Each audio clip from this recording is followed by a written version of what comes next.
Hi friends, నా గురించి చెప్పాలంటే నా పేరు చరణ్. నేను ఒక సాఫ్ట్వేర్ ఇంజనీర్ని. మాది ఆంధ్ర అయినా జాబ్ రీత్యా బెంగళూరులో ఫ్యామిలీ సెటిల్ అయ్యాం. నాతో పాటు వర్క్ చేసే మా కొలీగ్ సురేష్ మ్యారేజ్కి రావాలని పట్టుబట్టాడు. సరేలే, ఎలాగో వీకెండ్ కదా, మ్యారేజ్ చూసుకొని వద్దామని ఇంట్లో కన్విన్స్ చేసి వాళ్ళ ఊరికి వెళ్ళాను. అది ఆంధ్రలో చాలా మారుమూల గ్రామం.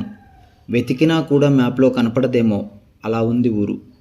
ఆ ఊరు చూడ్డానికి చాలా భయంకరంగా, ఏదో పాడుబడిన ఊరిలా, ఏదోలా ఉంది. ఆ ఊరి జనాలు కూడా ఏదో భయం నుండి బయటపడ్డట్టు ఏదోలా ఉన్నారు. అసలు ఏమైందని అడిగినా ఎవరు ఏం చెప్పడం లేదు. ఆ రోజు సాయంత్రం పెళ్ళికొడుకు పెళ్ళికూతురును కూర్చోబెట్టి ఏవో వాళ్ళ శాస్త్రాలు చేసుకుంటూ సరదాగా ఊరంతా ఎంజాయ్ చేస్తూ పాటలు పాడుతూ డ్యాన్స్ చేస్తున్నారు. నేను కాసేపు అదంతా నా ఫోన్లో రికార్డ్ చేసుకున్నాను. ట్రావెల్ వల్ల అలసిపోయా కదా అని అక్కడున్న చెట్టు కింద కూర్చున్నాను.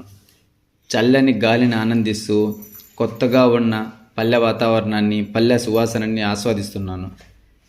సడన్గా ఏదో బుక్కు నా ఒడిలో వచ్చి పడింది. చాలా పాత బుక్కులా దుమ్ము పట్టి ఉంది. నేను ఓపెన్ చేయగానే ఎవరో స్వామి కొన్ని విషయాలు రాసుకున్నారు. జాన్సన్ అనే ఒక వ్యక్తి గురించి స్వామి రాశారు. ఎలాగో బోర్గా ఉంది కదా, బుక్ ఏదో ఇంట్రెస్టింగ్గా ఉంది, చదువుదామని చదవడం స్టార్ట్ చేశాను. జాన్సన్ సడన్గా చనిపోవడం జరిగింది. అతని కుటుంబం శ్మశానంలో పాతిపెట్టారు. అయితే ప్రతి వారం ఆ ఊరిలో ఎవరో ఒకరు చనిపోయేవారు. చనిపోయిన వారి గొంతు మీద ఎవరో కొరికినట్టు ఘాట్లుండేవి. ఆ సంఘటన చూసిన జనాలు భయపడ్డారు. రాత్రైతే సరే ఎవరు తిరగడం కూడా మానేశారు. అయినా మరణాల సంఖ్య తగ్గలేదు.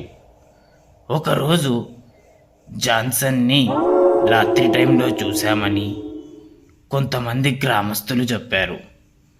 అతని కోసం చాలామంది వెతికారు. ఎక్కడా అతని జాడ కూడా కనపడలేదు. అందరం కలిసి జాన్సన్ని పాతిపెట్టిన ప్లేసు నుండి తవ్వాలని నిర్ణయించుకున్నాము. తవ్వుతున్న సమయంలో వింతగా ఎన్ని రోజులు గడిచి